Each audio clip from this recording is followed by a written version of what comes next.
A partir de este momento, Radio Universidad de Chile da la bienvenida a La República de las Letras. Antonella Esteves, Patricio López, Alberto Mayol y Omar Sarraz los invitan a ser parte de esta nación letrada y democrática, en donde la conversación en torno a libros fundamentales es la excusa para juntarse con amigos, soñar y reflexionar sobre lo que somos y lo que podemos ser. Bienvenidos a La República de las Letras. More than 2,000 miles all the way. Get your kicks on Route 66.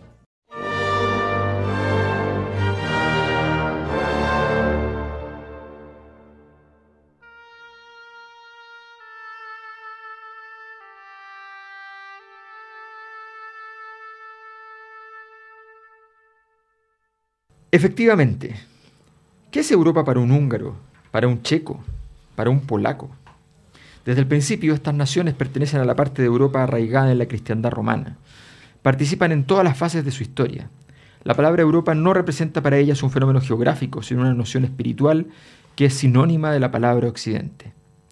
En el momento en que Hungría ya no es Europa, es decir, Occidente, es expulsada más allá de su propio destino, más allá de su propia historia, pierde la esencia misma de su identidad.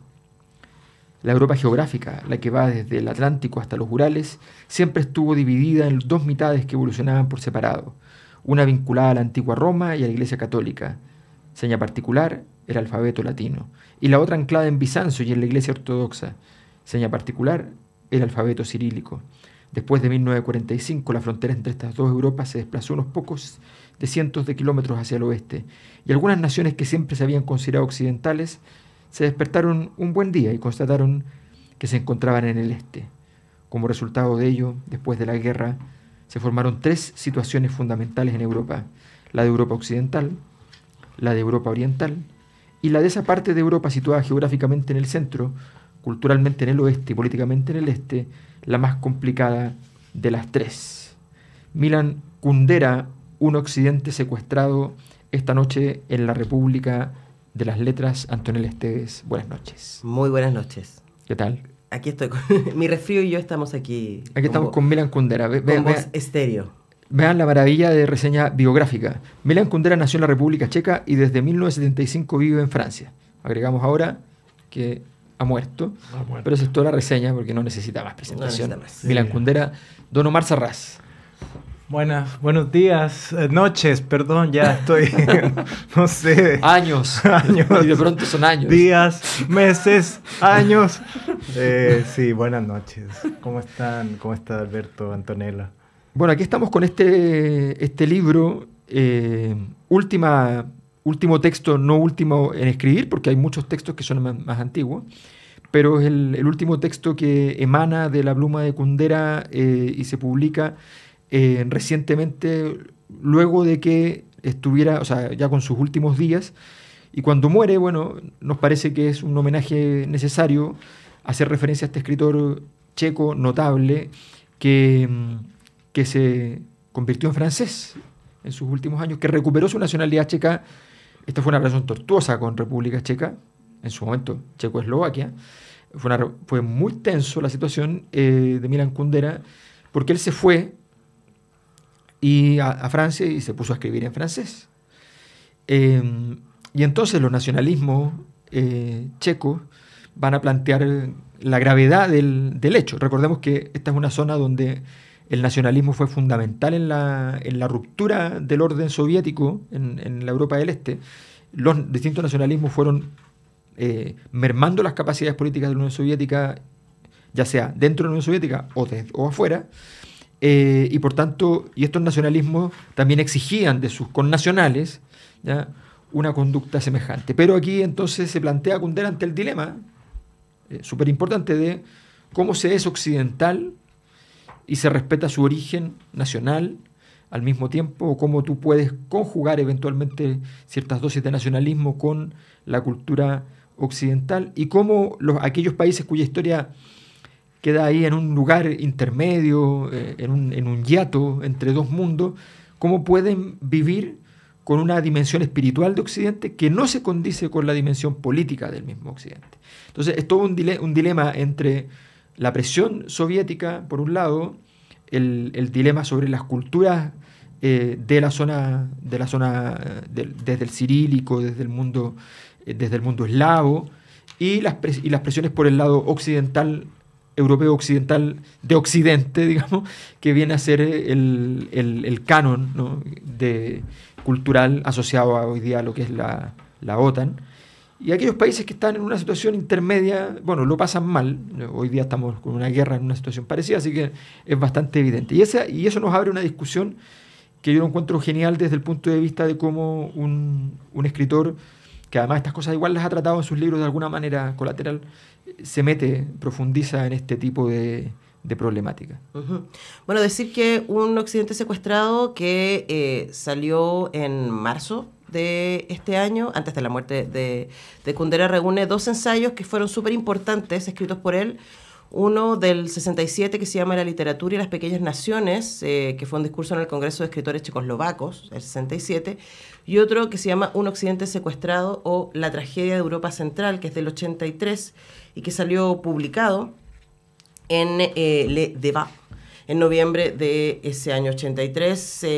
Y bueno, también decir que esto sale por Tusquets, que es el sello que saca a Kundera, que desde a lo largo de todo este año ha estado reeditando las novelas de Kundera, además, sí. Esto antes de su muerte, como también una invitación a leerlo. A mí me pareció muy interesante ambos ensayos, pensando además en el lugar donde se sitúa Kundera narrativamente, porque él se va de Checoslovaquia y los franceses, nunca falta, ¿cierto?, tratan de imponerle que su salida de Checoslovaquia tiene que ver con ser anticomunista, ¿cierto?, con ser antisoviético, con tener una mirada política muy militante.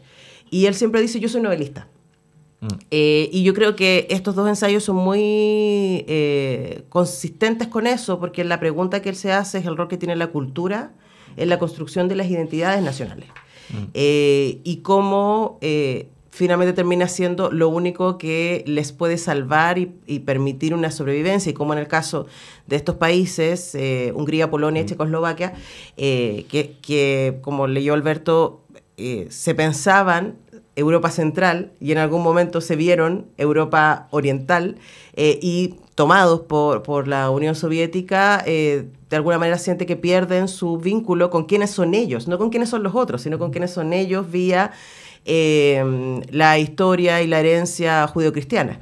Entonces es un interesante libro, no solamente para entender un poco mejor la crisis de siglo XX en esa zona de Europa, sino también para entender la pregunta, o para invitarnos a hacernos preguntas respecto al rol de la cultura, cuando, y lo dice Kundera muy claramente en el segundo ensayo, la historia oficial no es tal, ni los medios de comunicación se hace cargo de esas preguntas. O sea, ¿quién se hace cargo de la identidad?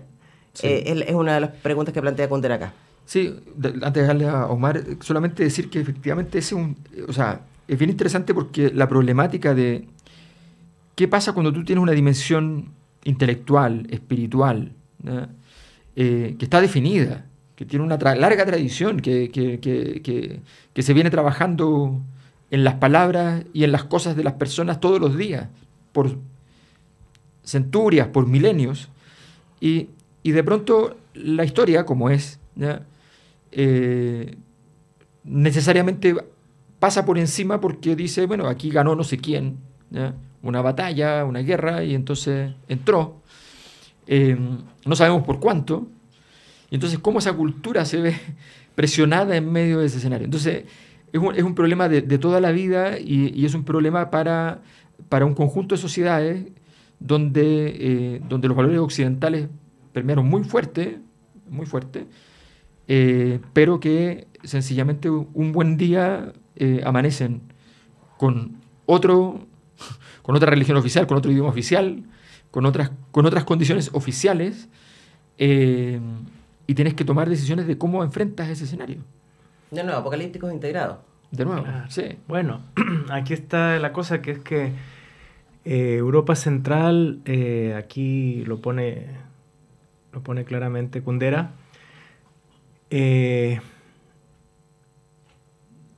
fue una vez una entidad, tal vez solo en el siglo XIX fue una entidad política fuerte con el Imperio Austrohúngaro. Pero luego, dice en alguna página, todas las naciones que están dentro del Imperio Austrohúngaro, que tienen cosas en común y que son Europa Central, deciden hacer explotar el imperio. Joseph Roth, que es un gran escritor del Imperio Austrohúngaro, que estuvo después en el exilio, tiene una novela que se llama La Marcha Radetzky sobre el final de ese imperio, ¿no? Y luego cuando se desarma ese imperio, simplemente quedan todos estos países que están, digamos, cercados por potencias tremendas. Por un lado está Rusia, por otro lado está Alemania, que es lo más inmediato, ¿no? Entonces, es muy interesante el dilema que plantea, o la disyuntiva que tienen estas naciones, porque lo hace ver en el primero de los textos Kundera, en el discurso con los escritores en el 67, antes de la Primavera de Praga, que en un momento hubo un círculo de intelectuales checos que decidió revivir el checo y decidió ser una nación independiente. Entonces, una cultura independiente. Entonces, lo que dice Kundera es que para muchas naciones pequeñas sería más fácil y habría un gasto menor de energía integrándose a otra nación. Pues toda la posibilidad de germanizarse y simplemente dejar de ser checos, pero decidieron conscientemente, con todos los costos que se podía implicar, ser una nación aparte, ¿no? Y no simplemente contribuir a una formación más grande donde podían haber tenido una presencia destacada, pero perdiendo su identidad nacional. Entonces, todas estas opciones que uno siempre piensa que son movimientos históricos de siglos, pero al mismo tiempo, por lo que dice Kundera aquí, son grupos de intelectuales que hacen esto. O sea, realmente la cultura y las decisiones de los intelectuales tienen consecuencias históricas impensables. Siempre estamos pensando en que los individuos son un poco manifestaciones de un gran movimiento, pero a veces los grandes movimientos están impulsados por esta individualidad, estos escritores, esta cultura. Bueno, entonces ahí está este asunto de que luego dice Kundera que nadie se sorprendió cuando Europa Central desapareció. O sea, de repente cae el Imperio Austrohúngaro, los países se van repartiendo. Que es el último imperio que cae. Claro, y Europa se olvida de que existe, y simplemente se habla de Europa Occidental y Europa Oriental. Y ese es el problema, quedan entre medio estos países que no pertenecen a ninguno de los dos lados. Muy interesante. Nos queda, bueno, hay varias cosas, pero vamos al tema. Vamos al tema. A ver, partes tú, Anto, porque tienes un tema honorífico. Sí, bueno, ayer viernes murió Tony Bennett. Uh-huh. Que es un cantante fundamental en mi discoteca. Hay que decir, a mí me gusta mucho el jazz, y me gusta mucho el jazz de los crooners, y Tony Bennett era el último de los crooners históricos, y además yo le tengo mucho cariño porque es de esos artistas, y a lo mejor ahí hacemos el link con Kundera, ¿no? Ajá. Que era muy consciente del espacio que ocupaba y de su rol también en levantar otras voces y proteger una tradición, y al mismo tiempo invitar a las nuevas generaciones a conocer esa tradición. Yo les invito a que le den una mirada a los discos de duetos de Tony Bennett, que son de verdad unas joyas, y uno se encuentra con gente que jamás pensó que podía cantar así, cantando ¿Como quién? A ver, ¿como quién? Como Juanes, por ejemplo. Como Juanes. Hay una canción con Juanes que viene, bueno, Lady Gaga, que para mí fue yo le tenía mucho respeto a Lady Gaga, pero los dos discos que tiene con Tony Bennett son de un nivel que uno dice, pero ¿por qué esta mujer no canta así todo el tiempo? Así que bueno, vamos a escuchar a Tony Bennett. Además, un amigo jazzista me dijo que este era el mejor disco de Tony Bennett, y yo no le discuto, porque él sabe un montón, que es el disco que hizo con Bill Evans en el piano. Y esto quizás pensando en la Primavera de Praga, ¿no? Se llama Días de Vino y Rosas.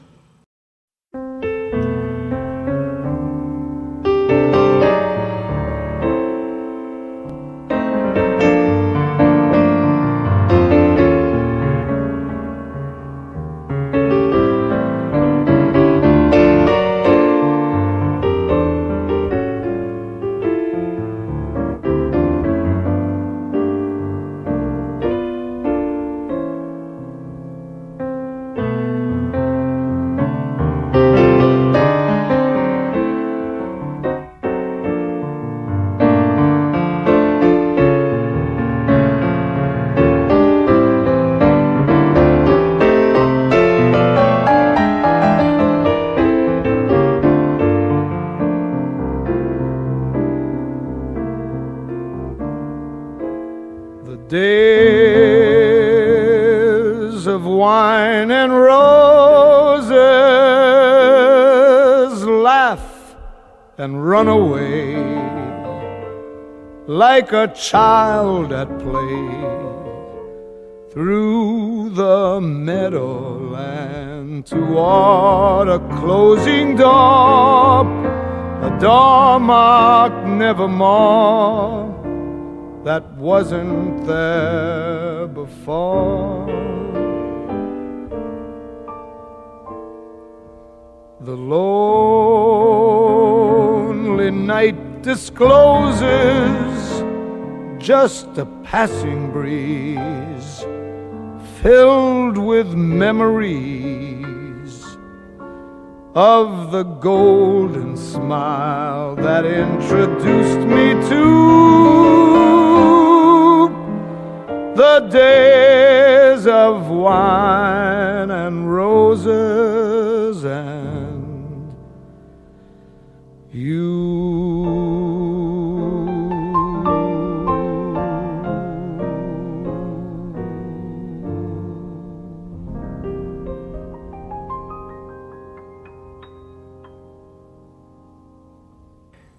La identidad de un pueblo o de una civilización se refleja y se resume en el conjunto de creaciones espirituales que generalmente se llama cultura. Si esa identidad está mortalmente amenazada, la vida cultural se intensifica, se exacerba y la cultura se convierte en el valor vivo alrededor del cual se agrupa todo el pueblo. Por eso, en todas las revueltas centroeuropeas, la memoria cultural y la creación contemporánea han desempeñado un papel más amplio y más decisivo que ninguna otra revuelta popular europea. Algunos escritores agrupados en un círculo que llevaba el nombre del poeta romántico Petofi provocaron en Hungría una gran reflexión crítica y prepararon así la explosión de 1956. Fueron el teatro, el cine, la literatura y la filosofía los que trabajaron durante años por la emancipación libertaria de la primavera de Praga. La prohibición de un espectáculo de Mickiewicz, el mayor poeta romántico polaco, fue lo que desencadenó la famosa revuelta de los estudiantes polacos de 1968. Ese infeliz matrimonio entre la cultura y la vida, entre la creación y el pueblo, marcó las revueltas centroeuropeas con una belleza inimitable, de la que nosotros que las vivimos nos quedamos prendados para siempre. Lo que yo encuentro bello en el sentido más profundo de esa palabra, un intelectual alemán o francés lo encuentra más bien sospechoso.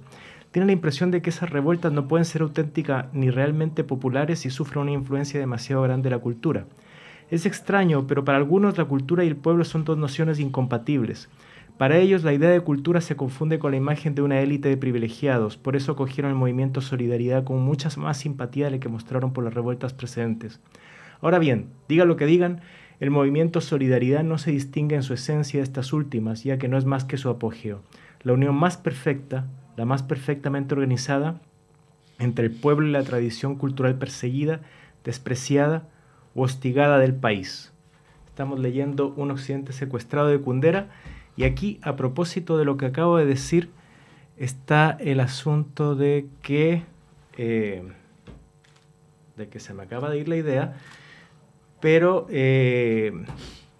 bueno. De los distintos tipos de cultura. Yo tenía también marcado eso porque la idea de una cultura popular, que es la que sostiene estas revueltas, son fundamentales y me llamó mucho la atención, ¿no? Decir que para nosotros es súper obvio, dice Kundera, que la cultura viene de las bases, la cultura está en el pueblo, está en todas partes, y eso para los europeos, franceses o alemanes, que piensan la cultura más bien desde un lugar de élite, puede resultarles un poco sospechoso.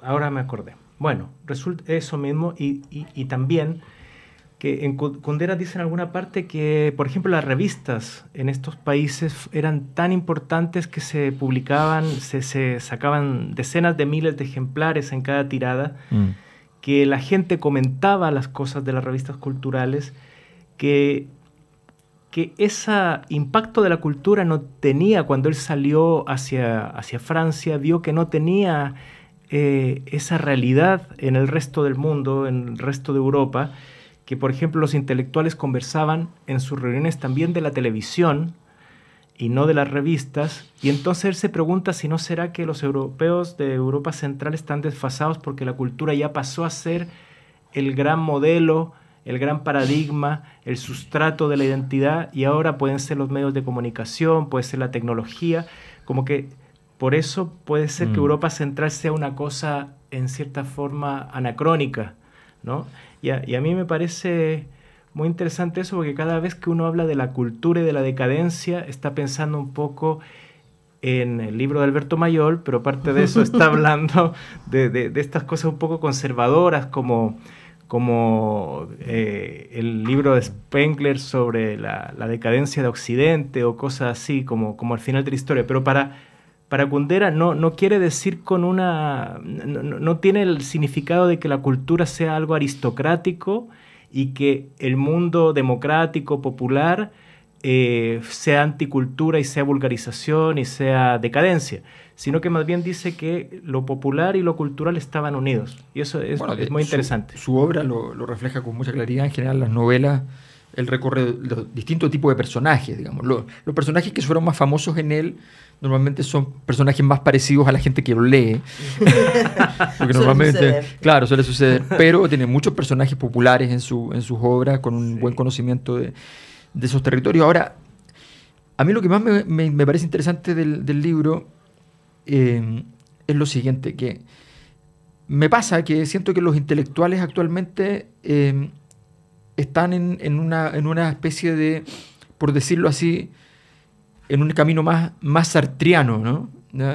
En el sentido de que Sartre era un militante, ¿no? Entonces Sartre finalmente, al final del día, luego de decir cosas interesantísimas, brillantísimas y escrituras espectaculares, igual tenía que decir lo que tenía que decir.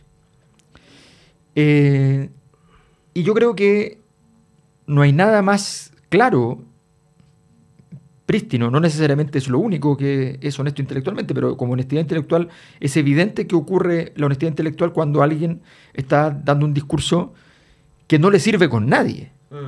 O sea, este discurso no le sirve con nadie, no le sirve ni con sus connacionales, ni con los países de esa Europa central. Esa Europa central, nadie se reconoce de esa Europa central, porque todos se reconocen o en un lado o en el otro, ¿ya? No le sirve en Francia. Claro, el año 83. Claro. Cuando lo escribe. No le sirve en Francia.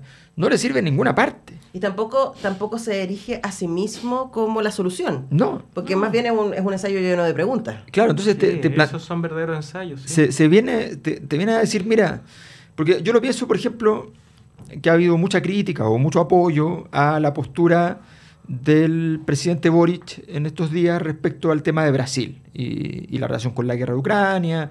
Entonces, yo digo, a ver, pero si los académicos, intelectuales, van a llegar a pronunciarse respecto a si está bien o está mal, ¿no?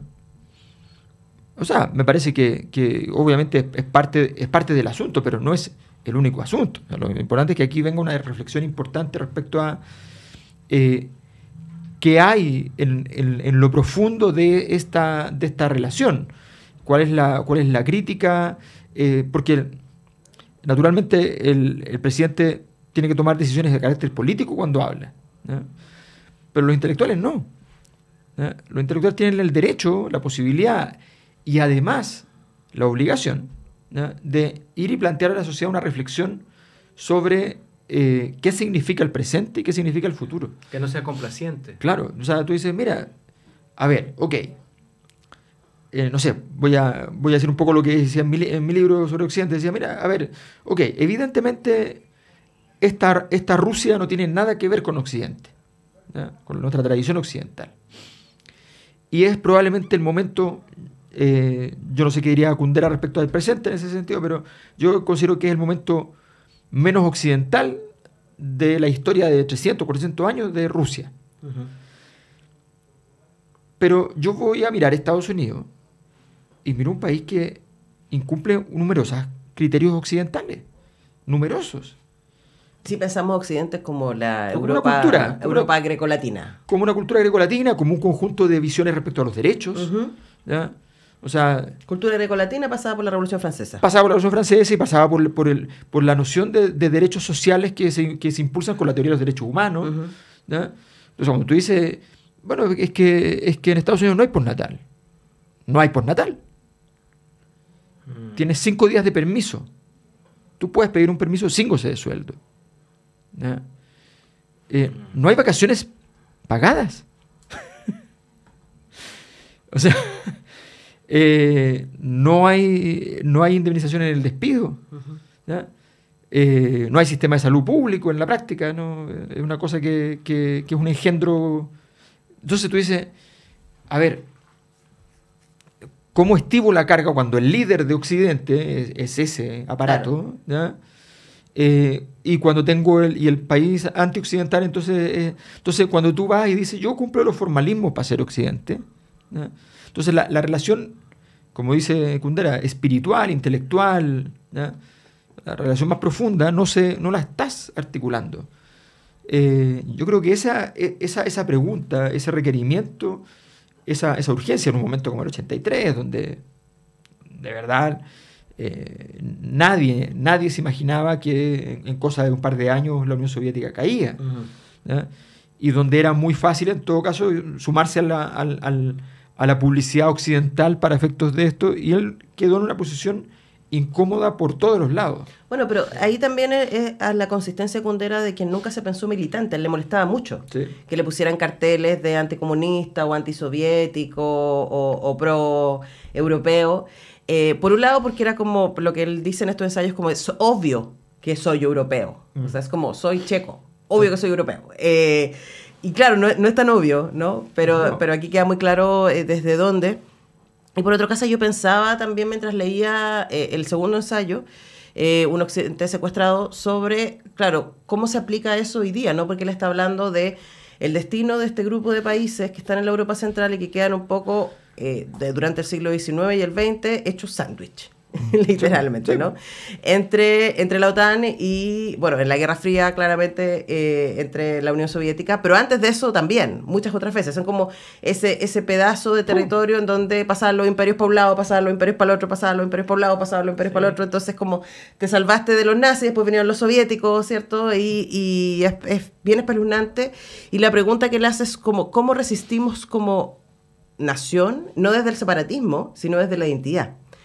Y yo me preguntaba eso respecto, porque obviamente Kundera no está pensando en la globalización, pero es una pregunta para hacerse, ¿no? Es como que yo creo que uno desde el rincón tan inhóspito y tan raro que es Chile, en donde estamos tan protegidos de la pérdida identitaria, pero que al mismo tiempo estamos protegidos de la pérdida identitaria porque estamos solos, digo, entre una cordillera y un océano, ¿no? Entonces es difícil que alguien nos arrase de un lado o de otro, pero tampoco nos hacemos muchas preguntas y más bien desde la dictadura en adelante nos entregamos al sistema estadounidense. En términos de colonialismo cultural y también de modelo económico. Entonces ahí aparecen preguntas que tienen que ver con qué es lo que somos, qué es lo que está tratando de responder Kundera, y que a mí me parece que siguen siendo preguntas súper contingentes, especialmente cuando se está escribiendo una nueva constitución. Claro. Exacto. Bueno, exactamente. Justamente, por ejemplo, yo pensaba en este dilema de las naciones que deciden tener una identidad o no. Pensaba en el pueblo mapuche, pensaba en los pueblos indígenas, este esfuerzo, o se van a unir a la nación chilena o van a tener una identidad haciendo todo el esfuerzo, haciendo el recorrido tremendo que es desarrollarse culturalmente con cierta independencia. Por otra parte, esto que tú dices de la globalización, yo siempre me acuerdo de una parte de La insoportable levedad del ser, donde un personaje, Sabina, está en un restaurante y de repente empieza a escuchar la música, empieza a ver el decorado y empieza a quejarse. Y el que le invitó a comer, que está con ella en la mesa, no entiende qué es lo que le pasa y dice, pero mira, toda la invasión de lo feo, lo kitsch, lo feo está tomando el mundo se está volviendo antiestético, toda la cultura está desapareciendo cada minuto, ¿no? Entonces Sabina habla de esa globalización que va arrasando con todo y va sustituyendo la cultura por, qué sé yo, qué sería lo kitsch, qué sería lo feo, bueno, el mal gusto. Y la estandarización. Claro, la estandarización. Entonces, estos son problemas que a él le preocupan y que aparecen en su literatura. Y luego está eso de los cambios de fronteras. Polonia con Rusia, mucho antes, 200, 300 años, todo el tiempo cambiando sus fronteras, todo el tiempo luchando para sobrevivir. Y hay una parte donde dice que alguien comentaba que Rusia se dice eslava, para luego llamar a todo lo eslavo ruso, ¿no? Entonces siempre está ese peligro de que Rusia, con todo lo gigantesca que es, se trague todo. Y por último dice, Rusia es la mayor uniformidad, la menor diversidad en el mayor espacio, y Europa Central es la mayor diversidad en el más pequeño espacio, ¿no? Ponía eso, como el vacío de Rusia gigantesco y lo apretado, lo abigarrado de la cultura y las diferencias de cada pueblo que están en Europa Central, polacos, húngaros, checos. Ahora, a mí me da la impresión de que también esa estandarización rusa es un discurso, porque luego yo no estaba allá, pero me imagino que en un espacio geográfico tan súper vasto hay identidades propias, hay maneras propias, hay naciones, lógicas que pueden ser muy diversas y que para nosotros son desconocidas, ¿no? A mí me sorprendió mucho, yo no había estado en ese lado, hace poquito estuve en Alemania y estuve en un congreso en Weimar con gente de distintos lugares y la gente con la que hice más onda fue con una polaca y un eslavo. Y yo los escuchaba, esto fue ahora, hace un par de meses, yo los escuchaba conversar en inglés, todos hablamos en inglés, ¿cierto? Además, gran dato de estandarización, ¿no? Y yo los escuchaba conversar sobre política regional y era como, qué impresionante lo poco que uno sabe, ¿no? Claro. De eso y cómo, claro, ella me decía, por ejemplo, que la división de Checoslovaquia había sido súper dura para los eslavos porque casi todos los grandes artistas y los grandes nombres eran checos. Entonces, en términos, estábamos en un congreso de cultura, entonces era muy difícil situarse, me acordaba ahora leyendo a Kundera, desde ese lugar. Y yo pensaba, es tan difícil que en Latinoamérica nos pase algo como eso. Ahora le empezaba a tener los nombres de las calles de los escritores de tu país vecino. Claro, tal cual. Y yo pensaba, claro, quizás para mis amigos, que de hecho gente súper culta, ¿cierto? Periodistas, investigadores, etcétera, pero también me pasó con un tipo cultísimo que me estuve conversando en un almuerzo que era así como cabeza de tecnología, inteligencia artificial y no sé qué, y él no sabía dónde estaba Chile. Un tipo cultísimo, ¿no? Y me pedía disculpas y yo como que le hacía el mapa, ¿no? Así como México y yo como, no, más abajo. Y claro, pensaba que también tiene que ver también con las miradas que se hacen desde afuera y cuáles son los discursos. Esto a propósito de la homogenización rusa, ¿no? Claro. Porque para un europeo del este, ¿cuál es la diferencia entre Uruguay y Bolivia? Para nosotros son súper evidentes, ¿no? Sí, claro. Pero claro, cuando pensamos en, como él habla de pequeñas naciones, nosotros también somos una pequeña nación. Claro, es lo mismo. O sea, nosotros podríamos... Él habla de 3 países. Y nosotros normalmente en cualquier texto académico ustedes van a revisar que se pone a Chile, Argentina, Uruguay como Cono Sur. Claro. Y son 3 países. Y nosotros decimos, pero si no tenemos nada que ver con los argentinos. Claro. Los argentinos lo dicen más fuerte que nosotros. Claro. pero efectivamente, entonces, esa construcción, pero mira los destinos. O sea, no estaría mala. Hoy día lo que es Hungría no tiene nada que ver, por ejemplo, políticamente con lo que es República Checa hoy día, ¿no? Y con lo que pasa con Polonia. Entonces tú tienes una dinámica que, o sea, pero además República Checa o sea, estamos hablando de una zona pequeñísima, claro, donde efectivamente hoy día hay un nivel de conflictividad muy grande asociado al caso ucraniano, evidentemente, donde Polonia tiene un rol súper importante que cumplir geopolíticamente, estratégicamente. Sí, le ha tocado súper duro. O sea, en cualquier momento le puede tocar que esto se extiende. Claro. A ver, Polonia ha pasado en los últimos 100 años. Yo conocí gente que me decía, no, yo tuve en el colegio en Polonia, qué sé yo, 3, 4 idiomas oficiales. Claro. O sea, llegaba un día y había otro idioma oficial.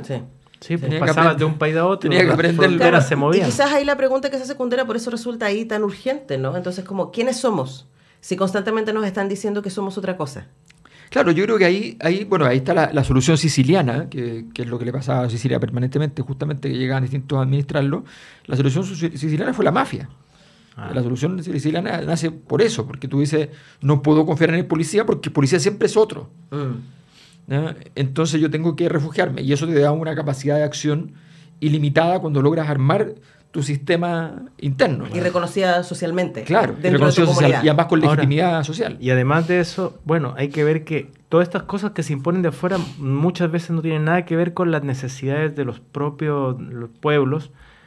Yo me acuerdo que en los años 80 leí un ensayo de un checo que salió de la República Checa que escribía contra los soviéticos, porque decía que la República Checa era más industrializada que todos los países de Europa Oriental, que tenían una industria pesada muy desarrollada, y que el socialismo lo que sirvió fue para industrializar países campesinos, y que la República Checa estaba fuera de eso y no sabía qué hacer porque ya estaba con todo lo que el socialismo quería hacer, ya lo tenían hecho, ¿no? Entonces, estas imposiciones que vienen por la geopolítica y que no tienen que ver con la historia de cada pueblo, todos esos dramas.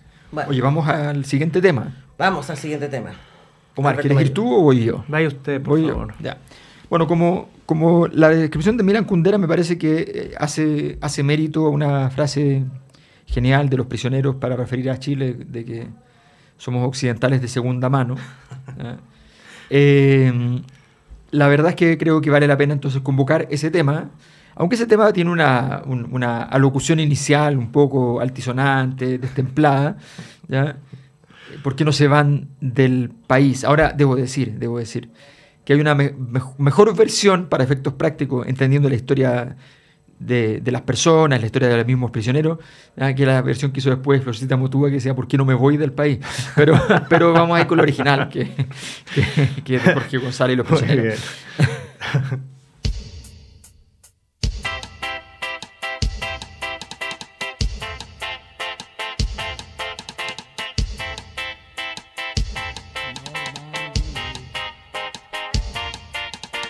Si sueñas con Nueva York y con Europa, te quejas de nuestra gente y de su ropa. Vives amando el cine, arte del Normandí. Si eres artista y los indios no te entienden, si tu vanguardia aquí no se vende, si quieres ser occidental de segunda mano, ¿por qué no te vas? ¿Por qué no se van? No se van del país. ¿Por qué no se van? No se van del país. Si viajas todos los años a Italia, si la cultura es tan rica en Alemania, ¿por qué el próximo año no te quedas allá? Si aquí no tienen los medios que reclamas, si aquí tu genio y talento no da fama, si tu apellido no es González ni Tapia, ¿por qué no te vas? ¿Por qué no se van? No se van del país. ¿Por qué no se van? No se van del país. ¿Por qué no se van? No se van del país. ¿Por qué no se van? No se van del país. Oh, oh, oh, oh, oh.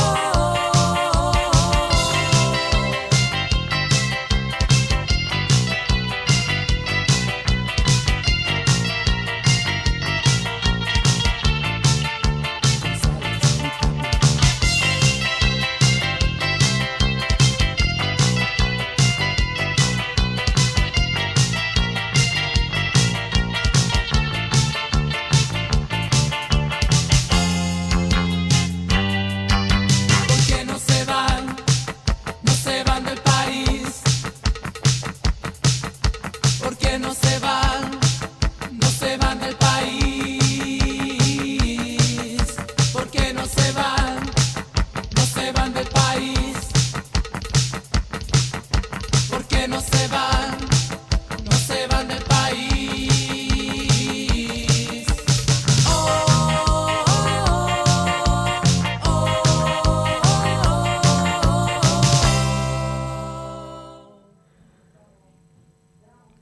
Los padres de Sigmund Freud procedían de Polonia, pero fue en Moravia, mi tierra natal, donde el pequeño Sigmund pasó su infancia, al igual que Edmund Husserl y Gustav Mahler. El novelista vienés Joseph Roth también tenía sus raíces en Polonia. El gran poeta checo Julius Ceyer nació en Praga, en el seno de una familia de habla alemana, y la lengua de su elección fue el checo. En cambio, la lengua materna de Hermann Kafka fue el checo, mientras que su hijo Franz adoptó enteramente la lengua alemana. El escritor Tibor Deri, personalidad clave de la revuelta húngara de 1956, era de familia germano-húngara. Y mi querido Danilo Kiss, excelente novelista, es húngaro-yugoslavo. qué maraña de estilos nacionales entre las personalidades más representativas. Y todos los que acabo de nombrar son judíos. En efecto, ninguna parte del mundo ha estado tan profundamente marcada por el genio judío. Extranjeros en todas partes y también en sus propios países, educados por encima de las luchas nacionales, los judíos han sido en el siglo XX el principal elemento cosmopolita e integrador de Europa Central. Su argamasa intelectual, condensación de su espíritu, creador de su unidad espiritual. Por eso los amo y me aferro a su legado con pasión y nostalgia, como si fuera mi propio legado personal. Hay otra cosa que hace la nación judía que me resulte tan querida. Es en su sino donde me parece que el destino centroeuropeo se concentra, se refleja, encuentra su imagen simbólica. ¿Qué es Europa Central? Es esa incierta zona de pequeñas naciones entre Rusia y Alemania. Recalco las palabras, pequeña nación. Efectivamente, ¿qué son los judíos sino una pequeña nación? La pequeña nación por excelencia. La única de todas las pequeñas naciones de todos los tiempos que han sobrevivido a los imperios y a la devastadora marcha de la historia. ¿Por qué es una pequeña nación? Les ofrezco mi definición. Una pequeña nación es aquella cuya existencia puede ser cuestionada en cualquier momento, aquella que puede desaparecer y lo sabe. Un francés, un ruso o un inglés no suelen hacerse preguntas sobre la supervivencia de su nación. Sus himnos no hablan más que de grandeza y de eternidad. Ahora bien, el himno polaco empieza con este verso: Polonia aún no ha perecido. Ahí tení. Ahí tenía. Milán Kundera, esto es parte del ensayo Un Occidente Secuestrado, que está en este librito que sacó recientemente Tusquet, Planeta, donde viene además con el otro ensayo, La tragedia de Europa Central, este último del 67, el primero del 83, lo dije al revés cronológicamente, pero como los nombré. Un excelente ensayo que además nos permite, bueno, honrar, por supuesto, a Milán Kundera, que falleció hace poquito, y también... Sí, lean a Kundera. Lean a Kundera. Bueno, nosotros lo hemos hecho 2 veces.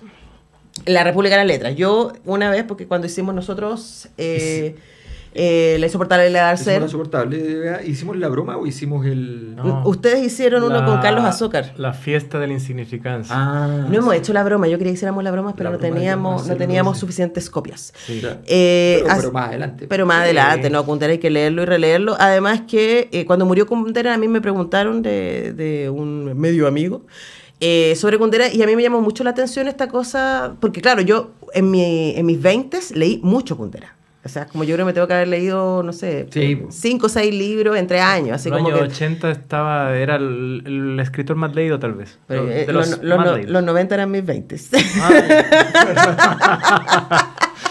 Y la boquita te queda donde... Disculpa, pero perdóname. Estoy hablando de los míos. Estoy hablando de los míos, perdón. Y nada, lo mismo a esta altura.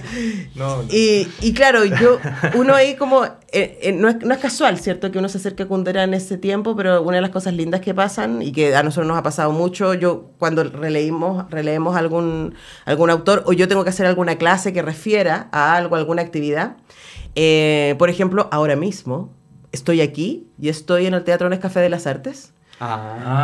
Porque está ahora mismo, a esta hora, el conversatorio de Teoría King Kong, y yo escuché el programa que hicimos de Teoría King Kong para preparar ese conversatorio. Estoy ahora mismo en ese conversatorio con Patricia Rivadeneira, que interpreta el monólogo. Son 4 monólogos, 3 de actrices argentinas y directoras argentinas, y uno de actriz chilena con directora chilena, Soledad Gaspar, dirige. Y después hay un conversatorio que está haciendo ahora mismo, a esta hora, junto a las tesis. Así que estoy allá y estoy acá. Así soy, mágica. Ya. Entonces, mágica, bueno, eso para decir que claro, que a uno le pasa que cuando lee los libros a cierta edad le pasan ciertas cosas. Sí. Y luego los revisita, y a mí me pasa que a veces reescucho las Repúblicas de las Letras que hemos hecho hace 10 años, hace 13, 14, sí. Y uno dice, wow, ¿quiénes éramos, Alberto Mayol? Tú todavía no eras padre, ha cambiado todo. No Tenemos que hacer literatura infantil de samba, te va a encantar. Sí. Hablé con él ayer y de verdad es... Sí, hay que hacerla. Yo he leído un par de páginas en las librerías y... No, es una belleza. Espectacular. Les va a gustar mucho. Ustedes 3 además que son padres, yo aquí como voy a sapear. Oye, hablando de libros que nos llevan a distintos lugares... Ya. Tenemos un anuncio muy especial a propósito de eso. Un libro que ya hicimos, pero que vamos a volver a hacer en un formato muy, muy especial. a partir de agosto, la República de las Letras va a ir con un especial, un ciclo, como hicimos con literatura antifascista. Sí.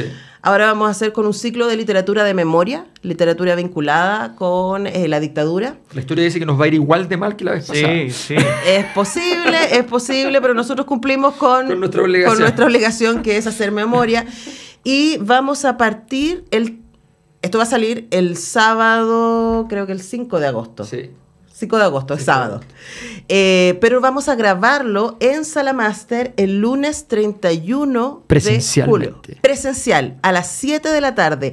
En Sala Máster les estamos diciendo con mucho tiempo para que se organicen y vengan a Miguel Claro 509, porque estamos preparando una edición especial de la República de las Letras para abrir este ciclo de memoria, en donde vamos a leer. Vamos a leer Primavera con una esquina rota. Exacto. Que ya la leímos. Que la leímos. Primera vez que hacemos deliberadamente.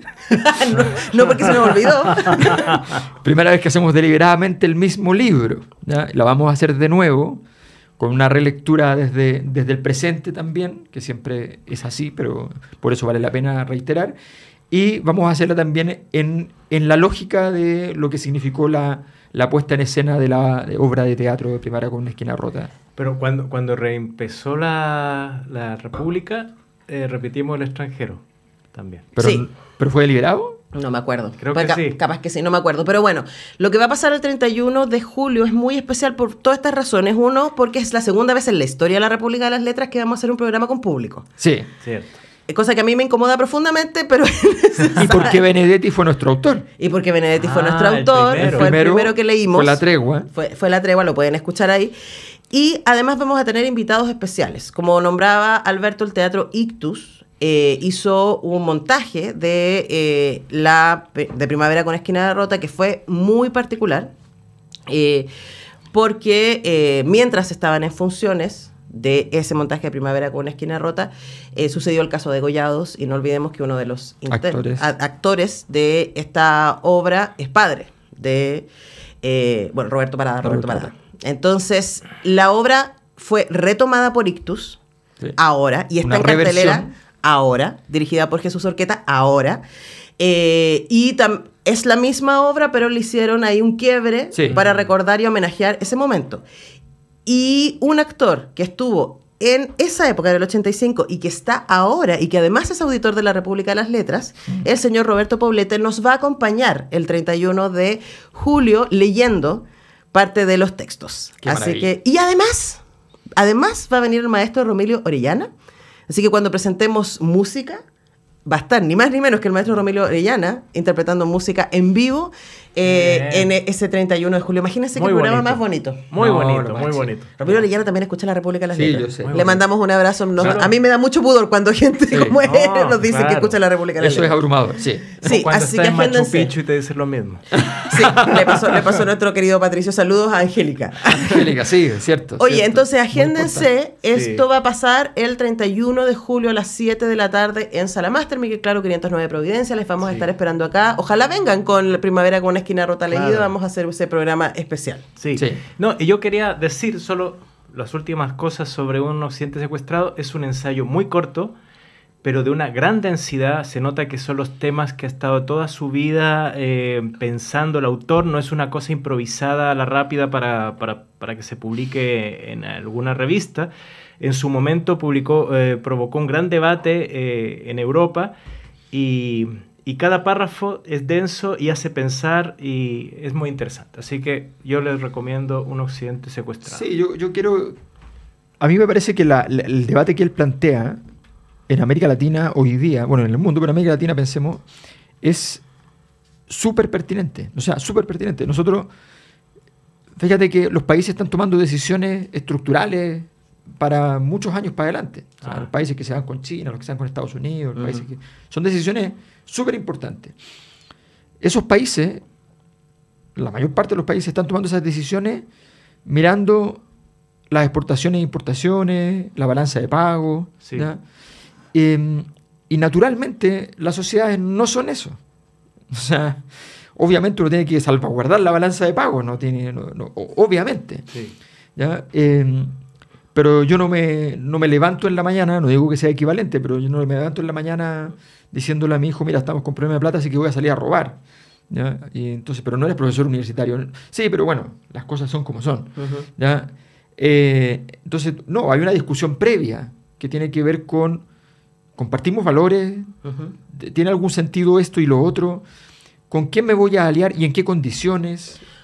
Ahora, eso es súper importante entender que la historia ha entendido la cultura como el lugar para hacer esos acuerdos, ¿no? Sí. O sea, Hollywood es eso. Sí, pues. Y el Estado estadounidense invirtió mucha plata, a partir especialmente de la Segunda Guerra Mundial, en instalar el American Way of Life a través de sus productos culturales. Exacto. Primero el cine, ¿cierto? Bueno, primero la radio, luego el cine, luego la televisión y, bueno, ahora las series, que decir, ¿no? Esta idea de como de series que están hechas en ninguna parte para todas partes. Y las agencias de noticias. Bueno, y veamos qué está haciendo Corea ahora, también. Por supuesto. O sea, yo de verdad sospecho del boom del K-pop.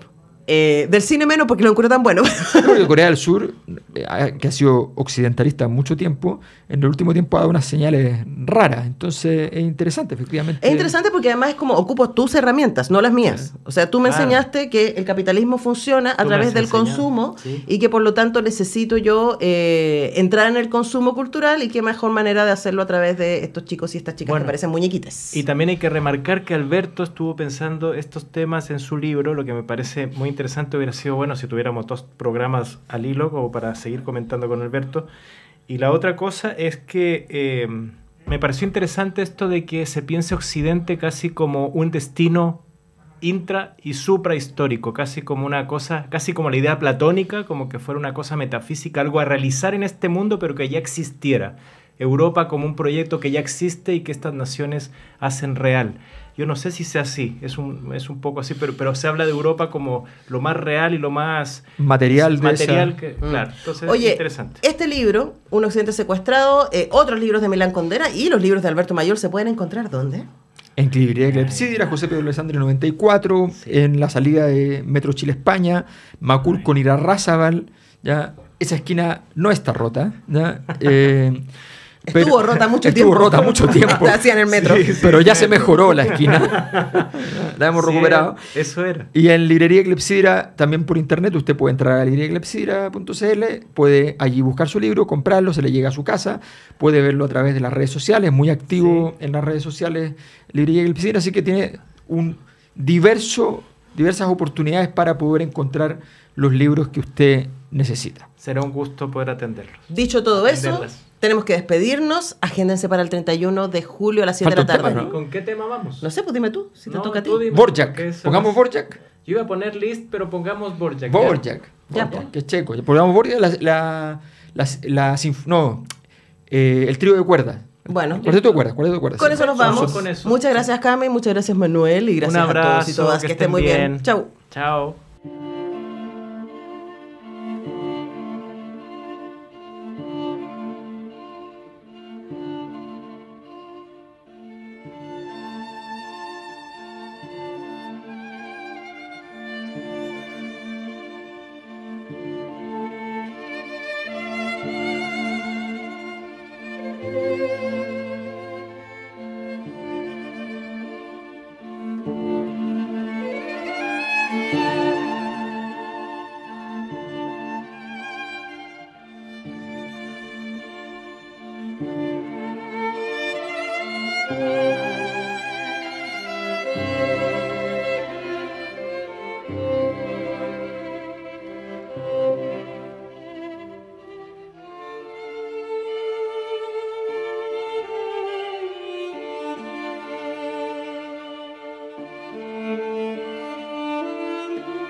Antonella Esteves, Patricio López, Alberto Mayol y Omar Sarraz y su República de las Letras regresan la próxima semana con un nuevo libro y nuevas conversaciones. Los esperamos.